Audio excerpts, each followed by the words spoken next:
بسم الله الرحمن الرحيم. الحمد لله رب العالمين، والصلاة والسلام على أشرف الأنبياء والمرسلين وعلى آله وصحبه أجمعين. سبحانك لا علم لنا إلا ما علمتنا إنك أنت العليم الحكيم. رب اشرح لي صدري ويسر لي أمري واحلل عقدة من لساني يفقهوا قولي. رب يسر ولا تعسر وتمم بالخير.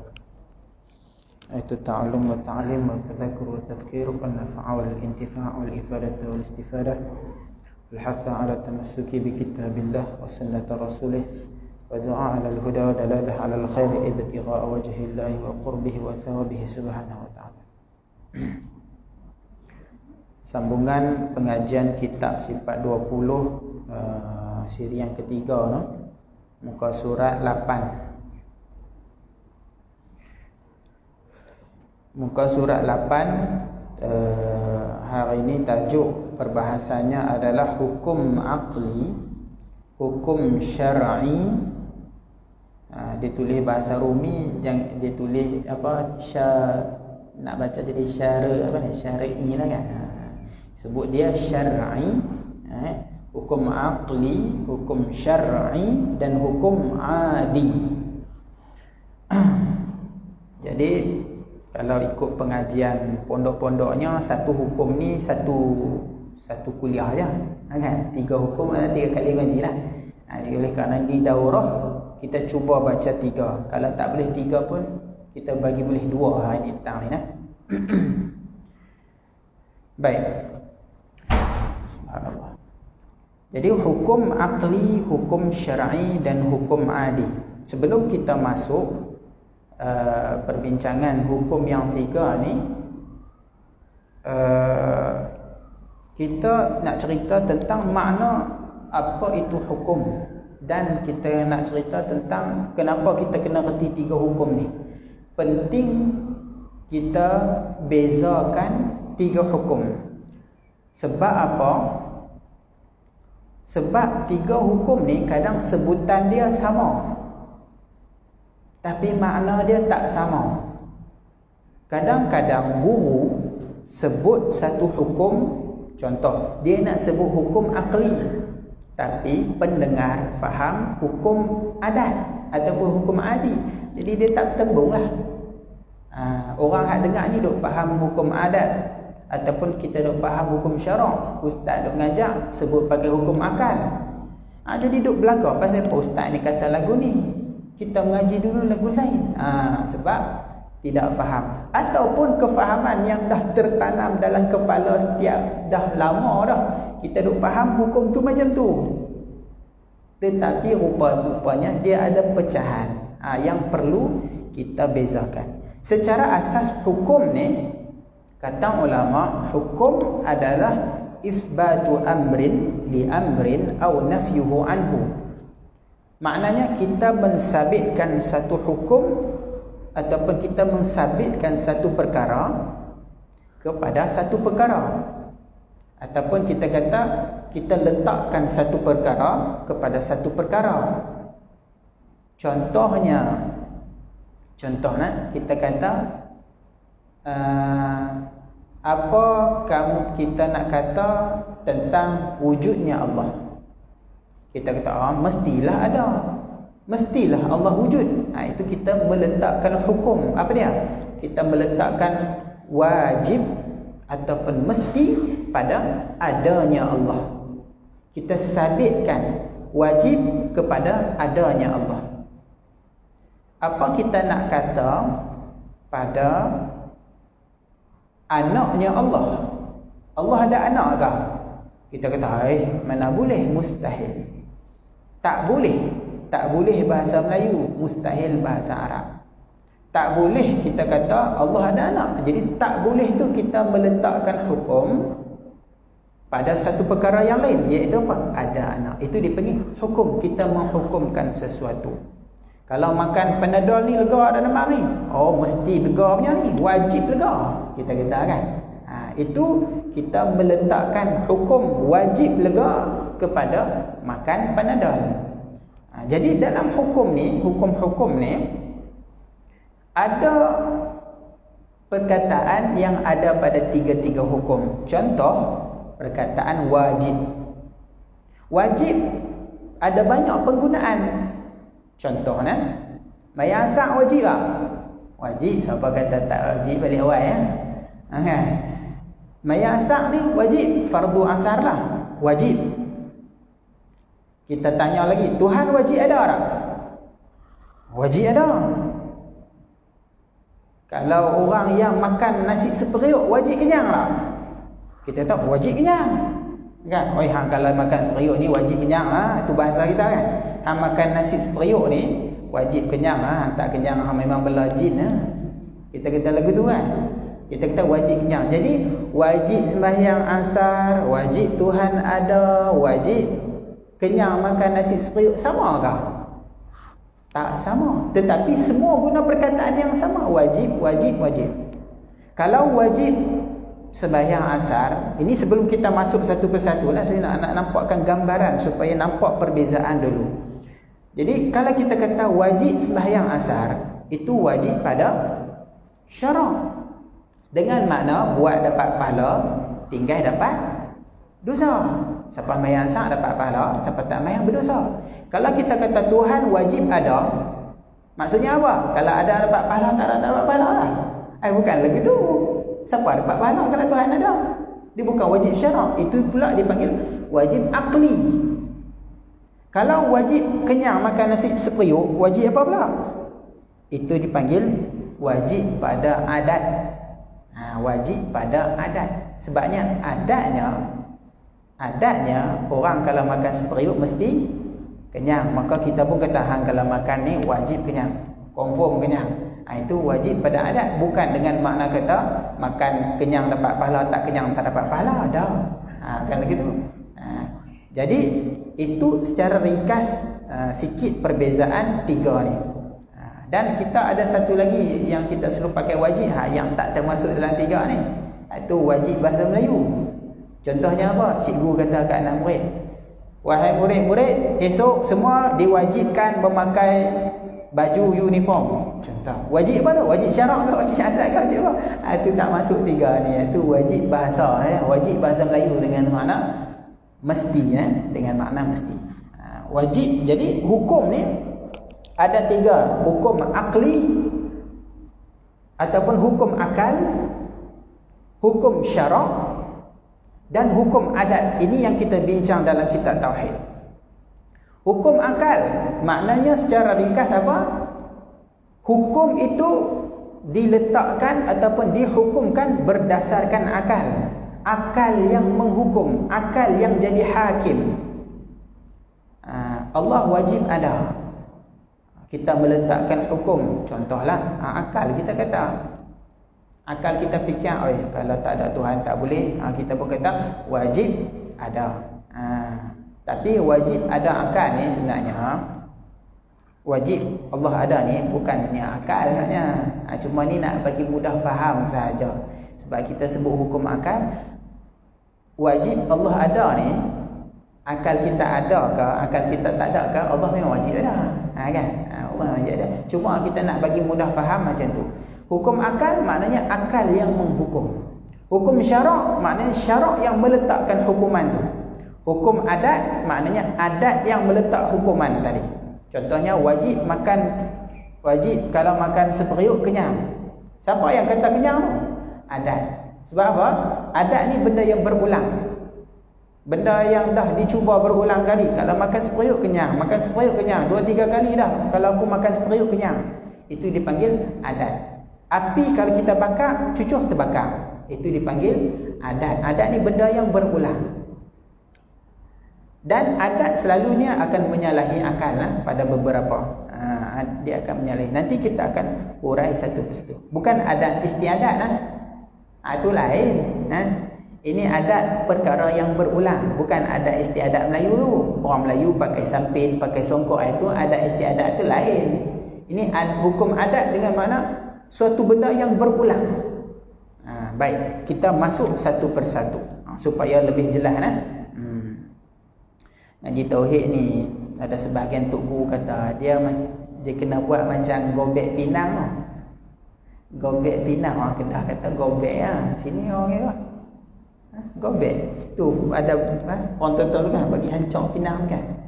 Ambil potong pinang 2-3 sikit bubuhan tu. Gobek. Orang Kedah kata dia gobek. Dia balik. Sampai hancur. Duk main benda tu, buh sikit yang tapi dia katok sampai hancur. Macam itulah nak ngaji tauhid ni.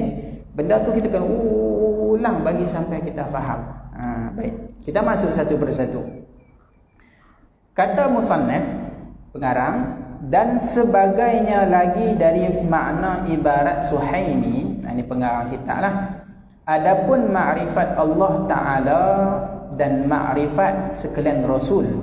Ma'rifat Allah dengan makna nak kenal Allah dan nak kenal Rasul ni terhenti atas pengetahuan 3 perkara. Maknanya tak boleh kenal, melainkan kena ada 3 perkara. Yang mana 3 perkara tu terkandung dalam hukum akli. Hukum akli dengan mana hukum yang dibangsakan kepada akal. Apa hukum akal? Iaitu wajib, mustahil, jaiz, harus. Hukum akal ada 3. Ada namanya wajib, ada namanya mustahil, ada namanya jaiz. Asal perkataan 3 ni bahasa Arab, tapi dah jadi bahasa Melayu. Kan? Wajib, orang Melayu faham wajib ni maknanya apa? Mesti kan? Benda ni wajib buat maksudnya mesti. Itu orang Melayu kita dah faham. Oleh kerana kita dengan orang Arab kok ada adik-beradik lah kot lah. Dulu ni orang main hantar agama ni, dia masukkan istilah-istilah Arab. Jadi kita ni guna. Wajib makna mesti. Mustahil apa bahasa Melayu? Mustahil kita pakai, betul tak? Benda ni mustahil ni. Mustahil tu apa? Benda yang tak boleh diterima akal. Ataupun suatu benda yang bohong, bahasa mudah kita. Benda yang bohong, benda yang tak boleh jadi, benda yang tak boleh berlaku, kita kata mustahil. Jaiz, jaiz ni orang tak tahu kecuali Mak Jaiz. Tu orang kerti kenal kan. Mak Jaiz nyanyi tu dia tak tahu lah. Tapi jaiz bahasa Arab, bahasa Melayu kita kata harus. Benda yang boleh berlaku ataupun tak berlaku, dia boleh kedua-dua. Itu dipanggil jaiz. Sebagai contoh, kalau wajib nanti dia akan terang balik di bawah dah. Cuma saya bagi contoh dulu. Wajib ni benda mesti. Contohnya apa? Contohnya macam ada Tuhan. Mestilah ada Tuhan ni. Ya mesti. Bahasa Melayu kita kata mesti. Arab kata wajib ada Tuhan. Tuhan ada anak. Bolehkah ada anak? Tak boleh. Mustahil. Benda tu bohong, karut belaka. Itu kita kata mustahil. Benda yang takkan berlaku. Tapi kalau benda tu boleh berlaku dan boleh tak berlaku, itu kita kata jaiz. Contohnya apa? Kita kata manusia mesti mempunyai ibu dan ayah. Wajib ke tidak? Manusia mesti ada ibu dan ayah. Tak mesti, itu hanya jaiz. Boleh jadi ada. Macam kita ada mak ayah. Boleh jadi tak ada. Macam siapa? Nabi Isa tidak ada ibu. Nabi Isa tidak ada ayah. Nabi Adam tidak ada kedua-duanya. Hawa pun tak ada kedua-duanya. Jadi jaiz, harus, benda tu boleh berlaku. Itu dipanggil jaiz pada akal. Dan kebanyakan, ataupun kita kata hukum-hukum adat yang mana dikatakan mesti berlaku pada adat, selalu masuk bawah harus pada akal. Selalunya masuk pada harus pada akal. Contoh yang kita bagi tadi apa? Kalau kita cucuh api, kertas terbakar, betul tak? Wajib tak? Mesti lah. Mana ada orang cucuh kertas tak terbakar, kita kata. Itu mesti apa tu? Wajib apa? Pada adat, sebab selalu berlaku begitu. Tetapi pada akal boleh terima tak kata kalau cucuh api tak terbakar? Boleh. Contoh, Nabi Ibrahim masuk dalam api tak terbakar. Bukan takat Nabi Ibrahim, tukang-tukang sihir, ahli silap mata, dia masuk dalam api kan, tak bakar pun. Itu realiti depan mata kita. Jadi benda tu jaiz. Jadi akal kita kata boleh berlaku, boleh tak berlaku. Sebab apa? Sebab itu semua kuasa Allah. Jadi penting bezakan antara hukum akal dengan hukum adat ni. Sebab apa?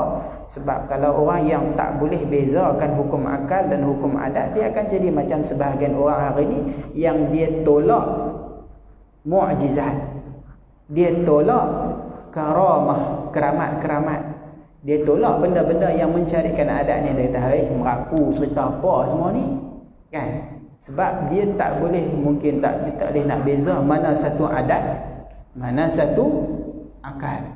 Mukjizat, karamah, sihir, semua kita kata istidraj dan benda-benda yang mencarikan adat ni, dia menyalahi adat ni, semuanya kita kata harus saja pada akal. Kalau kita duk fikir adat, boleh jadi orang yang tak pernah dengar kisah mukjizat Nabi, dia tolak mukjizat Nabi. Contohnya kalau dalam kisah Nabi Ismail sembelih tapi tak putih pun, Nabi Ibrahim masuk dalam api tak terbakar, dia tahu ya cerita tu. Oleh kerana tak mengaji, tak pernah main dengar kuliah, orang cerita Nabi Ibrahim masuk dalam api tak terbakar. Sedangkan dalam Al-Quran sebut, ya narukuni bardan wa salaman, cerita Allah kata suruh api tu jadi sejuk dan selamat untuk Nabi Allah Ibrahim. Dia tak pernah dengar, dia kata, mana ada cerita lagu tu. Dia tak percaya. Tapi kalau tengok TV, orang buat silap mata, percaya pula kan. Potong tak putih, masuk dalam api tak terbakar, tu orang putih buat tu. Tu dia percaya pula. Jadi masuk dalam cerita keramat, karamah para awliya, dia tak boleh nak percaya. Dia kata, mana boleh jadi benda tu. Itu dia tak boleh bezakan hukum akal dan adat, ya. Baik. Maka dari kerana itu wajib diketahui akan 3 perkara ini didahulukan sebelum menyebut sifat 20 itu. Sebelum kita ngaji sifat 20, ulama ni banyak cerita dulu, kitab-kitab tauhid dia akan sebut tentang hukum akal ni dulu. Dan ditambahi lagi di sini sebutan hukum syar'i dan hukum adi, yakni hukum adat, yang lagi akan kita sebut satu persatu. Kerana terdapat perbezaan antara satu dengan yang lainnya. Hukum akli katanya. Erti hukum akli ni, hukum akli iaitu menyabitkan, yakni menetapkan sesuatu perkara atau menafikannya padanya. Jadi hukum akli ini takrif hukum, maknanya isbatu amrin li amrin au nafyuhu anhu. Kita isbat, kita sabitkan satu benda kepada satu benda. Wajib ada pada Allah. Wajib, Allah ini berkuasa. Kita sabitkan wajib pada kudrat, itu dipanggil hukum. Yang mana hukum tadi tiada terhenti atas berulang-ulang dan tiada terhenti atas terhantar yang berhantar. Jadi hukum akal ni, kita sabitkan satu hukum, kita sabitkan satu perkara kepada satu perkara. Contohnya apa? Yang tadi kita ulang lagi. Apa kita nak kata pada ada Allah? Wajib.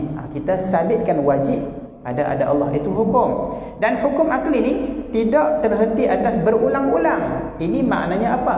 Nak mengeluarkan hukum adat. Sebab hukum adat ni benda yang berulang-ulang. Hukum akli bukan yang tengok pada benda tu berulang-ulang ataupun tidak. Makan nasi sepinggan wajib kenyang. Itu tengok pada benda tu berulang. Dah banyak kali dah kita makan nasi kenyang. Itu dia punya hukum adat. Wajib makan kenyang. Kalau mandi, wajib basah. Kalau kita mandi, wajib basah. Wajib apa tu?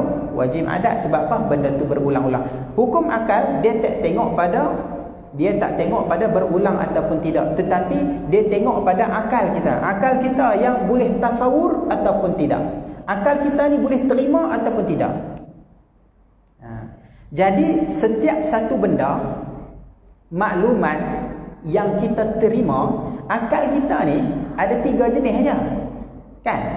Apabila sampai satu maklumat kepada kita, akal kita ni ada 3 jenis saja. Dia punya, kita kata dia nak berkomunikasi dengan maklumat tu, dia 3 jenis saja. Pertama apa? Dia terima benda tu, dia kata mesti. Yang kedua, Dia kata dia tak boleh terima benda tu. Akal kita bila sampai satu benda masuk maklumat dalam kepala kita, kita pun fikir benda ni tak boleh. Dan yang ketiga, bila sampai maklumat tu kepada kepala kita, kita pun kata benda ni boleh kedua-dua. Itulah ulama usul ni, usuluddin ni, dia jadikan satu istilah. Dia kata akal kalau benda tu mesti berterima, akal kita kata benda tu mesti, namanya wajib. Istilah ni baru keluar. Hukum akal ni dah lama ada. Hukum akal ni dah lama ada, tapi istilah tu baru keluar. Benda yang akal kita kata mesti terima, benda tu mesti sabit, benda tu namanya wajib. Kalau akal kita tolak benda tu, namanya mustahil. Kalau akal boleh terima kedua-dua, namanya jaiz. Tapi akal yang mana ni? Akal yang ada disiplin, ada panduan yang betul, barulah menghasilkan keputusan yang betul. Kalau akal kita ni tak ada panduan disiplin yang betul, dia akan lencong pergi ikut lain. Kan? Sebab tu orang hari ni macam-macam pegangan, tapi kalau akal dia tu berdasarkan disiplin ataupun panduan yang betul, dia akan keluar natijah yang betul. Itu hebatnya akal kita. Contohnya sama kisah yang saya sebut kemarin, kisah Nabi Allah Ibrahim. Nabi Allah Ibrahim, dia tidak, bukannya berdasarkan malaikat mai ajak dia, bukannya dia mengaji kitab, bukannya apa, tapi dia menggunakan akal dia. Dia fikir, dia tengok bintang, bulan dan sebagainya. Dengan dia tengok tu saja, dia boleh fikir bahawa Allah tu Tuhan semesta alam. Dia guna apa tu? Dia guna akal. Jadi akal kalau kita guna cara yang betul, hari ni kita ni akal kita tak apa nak cerdik. Jadi ulama buat hukum akal ni supaya apa? Ada panduan cara kita berfikir. Kalau tidak, akal kita ni terlencong. Jadi apa pecahan dia? Katanya maka hukum akli itu termasuk di dalam 3 perkara ini. Pertama, wajib, iaitu barang yang tiada terfikir pada akal pada tiadanya. Ma la yatasawwaru fil aqli adamuhu ay thubutuhu. Dalam akal kita tak boleh kata tak ada. Itu namanya wajib. Boleh tak kita kata Allah tu macam ni? Kalau kita kata Allah bersifat dengan kudrat, kita nak kata apa? Mesti, betul tak? Tak boleh akal kita ni nak kata Allah ni tak ada sifat kudrat. Tasawur dalam kepala kita ni, cuba kita fikir, bolehkah Allah ni tak ada sifat kudrat? Kalau Allah tak ada sifat kudrat, nak buat bumi ni macam mana? Kita kata tak boleh. Maka kita pun katalah Allah wajib sifat kudrat. Itu dipanggil wajib. Wajib Contohnya, kalau pada baharu ni, pada makhluk ini, setiap jirim, jirim apa jirim? Jirim, jisim, jauhar, secara umumnya samalah. Benda yang mesti mengambil lapang. Jirim ni benda yang berketui ni. Macam ni jirim, jisim ataupun jauhar. Itu 3 istilah tu secara amnya sama, tetapi digunakan pada tempat-tempatnya lah. Jirim, jisim, jauhar, benda yang sama secara amnya, iaitu benda ni mesti mengambil lapang. Setiap benda yang mengambil lapang, mengambil ruang, namanya jisim. Wajib. Wajib maknanya bila dia mengambil lapang, dia bertempat, dia ada tempat. Setiap jisim ada tempat. Kalau dia tak ada jisim, boleh jadi tak tempat. Tapi kalau namanya berjisim, mesti ada tempat. Sebab dia kena ambil lapang, dia kena ambil ruang. Ni handphone ni berjisim, berketui. Dia mengambil ruang. Dan tempat dia di mana? Di atas meja. Contoh, bukti mengambil ruang, kalau kita ada timba yang penuh dengan air, timba tu kita buat air full, kita ambil sebiji batu. Batu ni jisim tak? Jisim. Kita bubuh dalam air, dalam timba tadi, air tu jadi apa? Melimpah. Sebab apa melimpah? Sebab batu tu dia nakkan ruang, dia nakkan tempat. Oleh kerana timba tadi dah penuh, tempat dah tak ada, ruang dah habis diambil oleh air, maka bila batu masuk, bila batu kata aku nakkan tempat, air kena keluar separuh. Sebab setiap jirim ni dia kena nakkan tempat. Kita pun nak kepada tempat, nak kepada ruang, nak kepada lapang. Masjid ni kalau dah penuh semua orang luar tak boleh nak masuk. Sebab apa? Setiap orang tu nakkan tempat. Kalau dia nak masuk, orang lain kena keluar. Faham kan? Jadi setiap jirim wajib mengambil tempat. Bolehkah nama jirim tapi tak ambil tempat, tak ada ruang, tak ambil lapang? Oh, tak boleh. Contoh lain, gerak dan diam. Setiap jirim mesti bersifat dengan salah satu daripada gerak dan diam. Betul tak? Gerak dan diam ini di dalam istilah usul dipanggil dua yang berlawanan ataupun dipanggil naqid. Benda yang lawan, yang tak ada lawan ketiga. Dia ada lawan dua saja. Gerak ataupun diam. Gerak ataupun diam. Natang ni, orang Kedah panggil natang lah. Natang ni kalau tak ada, tak boleh buka kereta ni. Ini natang ni. Benda ni, jirim, dia mesti bersifat salah satu daripada dua sifat tadi. Gerak. Ini gerak. Diam. Ini diam. Apa gerak, apa diam? Gerak itu ada satu jirim pada dua masa, pada dua tempat. Itu gerak. Masa pertama duduk sini, masa kedua duduk sini. Itu dipanggil gerak. Diam, ada satu jirim pada satu tempat, pada dua masa. Pada masa pertama dia duduk di sini, pada masa kedua pun duduk sini. Minit saat pertama duduk sini, saat kedua pun duduk sini. Itu dipanggil diam. Gerak, diam. Jirim mesti ada salah satu. Boleh tak kita kata jirim dia tak gerak, tak diam? Kunci ni dia tak bergerak dan dia tak diam. Habis itu dia apa? Tak boleh. Bila tak boleh, kita kata akal kita ni tak boleh lah nak tasawur, nak fikir kata, dia tak gerak, dia tak diam. Dia buat apa? Tak boleh. Bila tak boleh, kita kata wajib jirim bersifat dengan salah satu daripada dua ni. Sama ada gerak ataupun diam. Itu namanya wajib. Wajib ni benda yang otak kita ni cannot brain lah kalau tak macam tu. Itu dipanggil wajib. Jelas kan? Pada hukum akal ni dia lambat sikit lah. Yang kedua mustahil, iaitu barang yang tiada terfikir pada akal pada adanya. Mustahil ni bahasa mudah kita kata bohong, atau benda yang akal kita kata tak boleh terima. Tak boleh terima subutnya, tak boleh terima sabitnya, tak boleh terima kata dia ada. Contohnya, kita ulang juga yang tadi, supaya benda yang dah kita dengar kita ulang, dia lekat, dia mudah faham. Apa dia? Kita kata Allah ada anak, Allah ada isteri. Contoh, bolehkah akal kita keterima? Tak boleh. Mai kok mana Tuhan ada anak? Kalau Tuhan ada anak, mana anak Tuhan tu macam dengan Tuhan kan?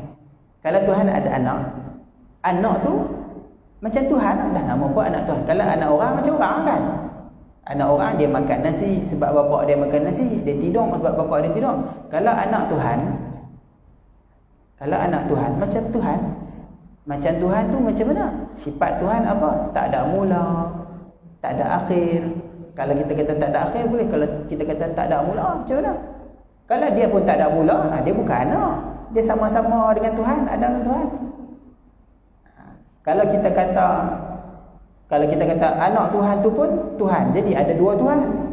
Kalau ada Tuhan, la fasadatil ard, binasalah bumi ni. Itu nanti kita akan belajar di bab apa? Di bab wahdaniyah. Kesimpulannya, perbincangannya di situlah. Jadi akal kita tak boleh terima kalau kita kata Tuhan ada anak, Tuhan ada isteri. Oh, tak boleh terima. Ataupun pada belah baharu kita ambil misal yang sama tadi. Mustahil pada jirim kalau kita kata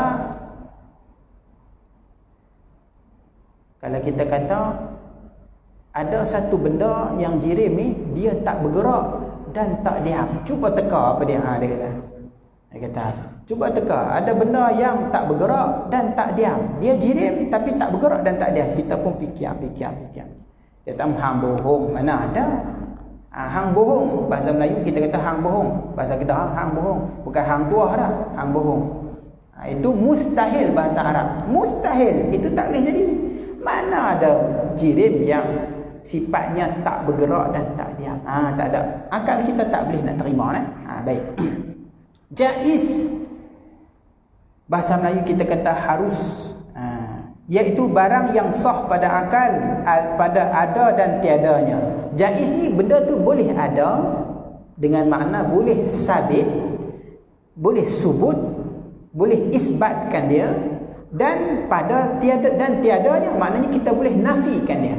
Kita boleh sabitkan dia, kita boleh nafi, kita boleh terima, kita boleh tolak. Itu namanya jaiz. Benda yang kita boleh terima dan boleh tolak.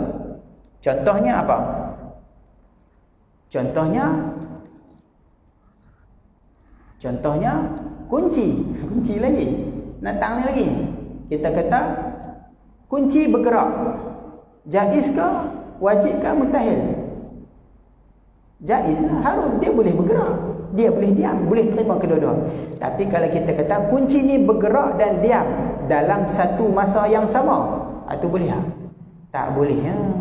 Dia bergerak, dia diam dalam waktu yang sama, itu tak boleh. Tapi kalau dia gerak, dia diam dalam masa yang berlainan. Mula dia gerak, lepas tu dia diam, itu jaiz. Contoh jaiz yang lain, yang lebih mudah, mungkin yang tu susah. Kita kata kewujudan kita. Kita ni mesti adakah, mesti tak adakah, macam mana? Kita ni jaiz. Kita ni boleh ada, boleh tak ada, betul tak? Apa kita nak kata pada kewujudan manusia? Kita kata harus. Dulu kita tak ada, sekarang kita ada, nanti kita mati.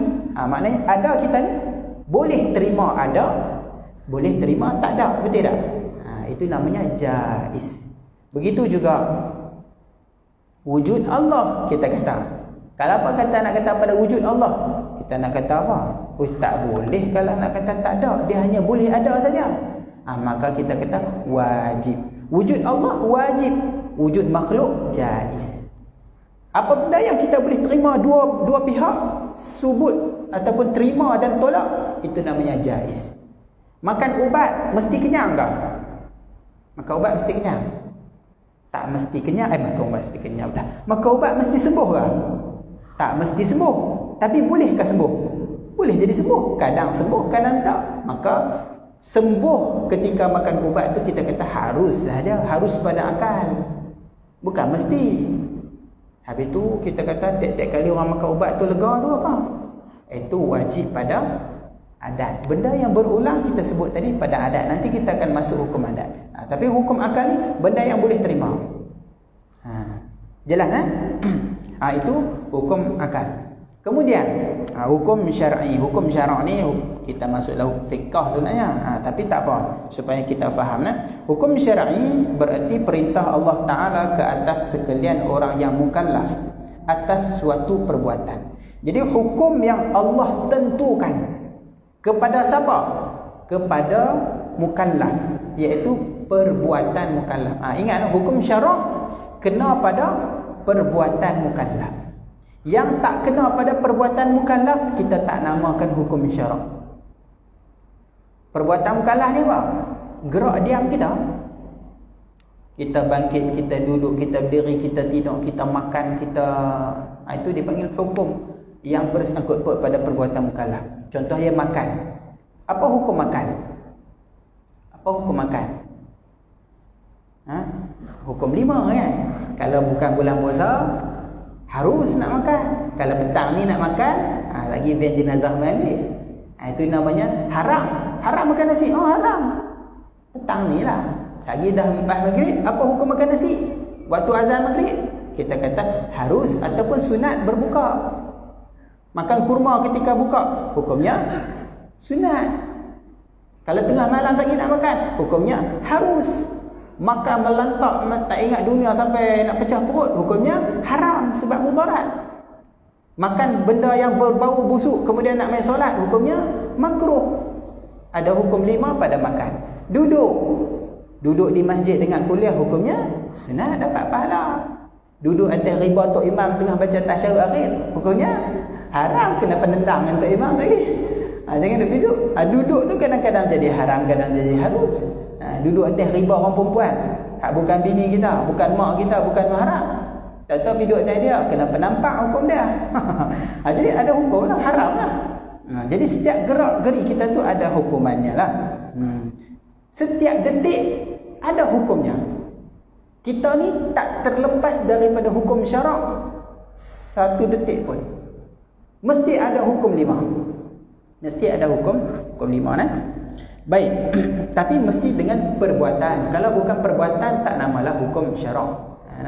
Tak namalah hukum syarak. Sebahagiannya disebut dalam kitab-kitab lain lah. Contohnya hukum aradi. Contohnya Allah memati dan menghidupkan manusia.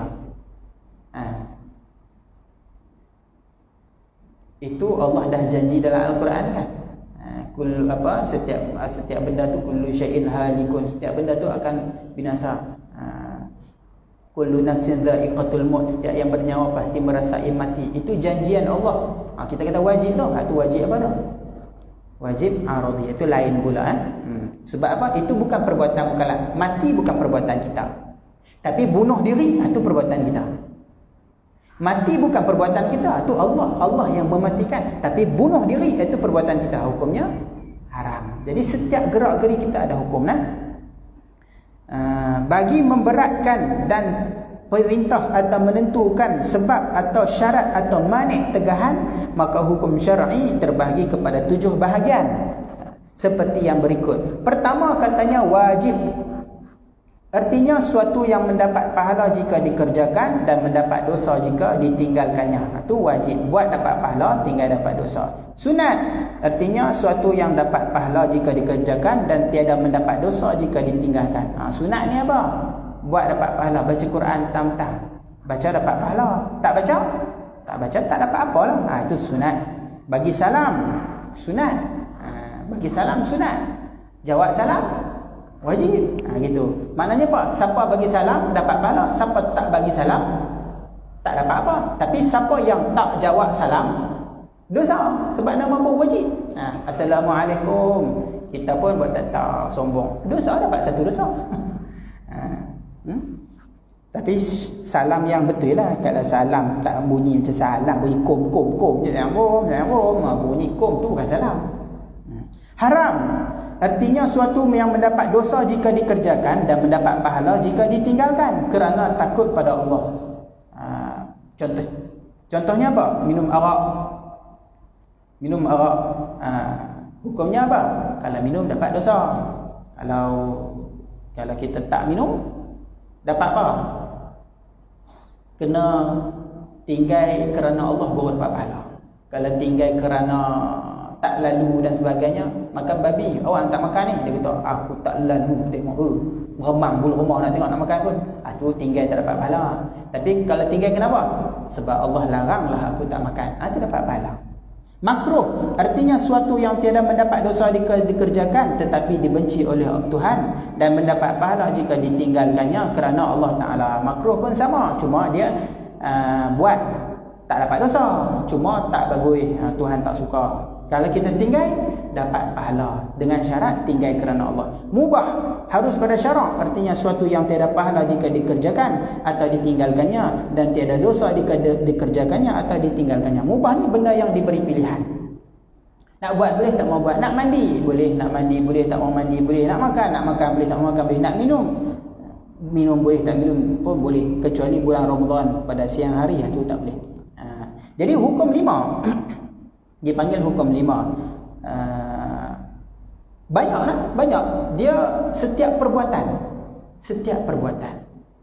Walaupun kita kata perbuatan yang, sebab hukum 5 ni sama ada perbuatan tu perbuatan yang dah pernah ada ataupun perbuatan yang baru ataupun kita panggil bid'ah, semuanya ada hukum 5. Syekh Azzuddin Abdul Salam kata hukum 5 ni hatta pada benda perkara bid'ah. Contohnya apa? Contohnya zaman Nabi dulu,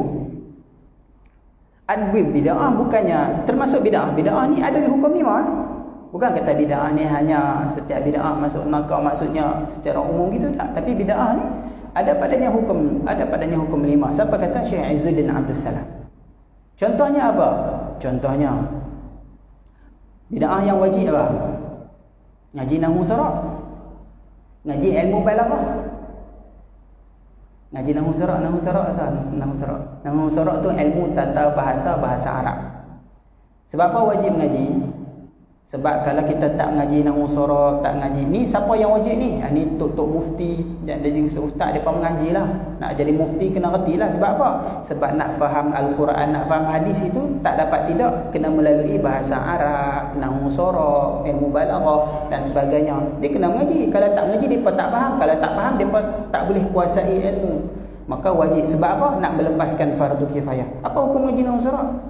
Wajib. Tapi sahabat ngaji nahwu sharaf dengan Nabi tak? Sahabat tak mengaji nahwu sharaf dengan Nabi.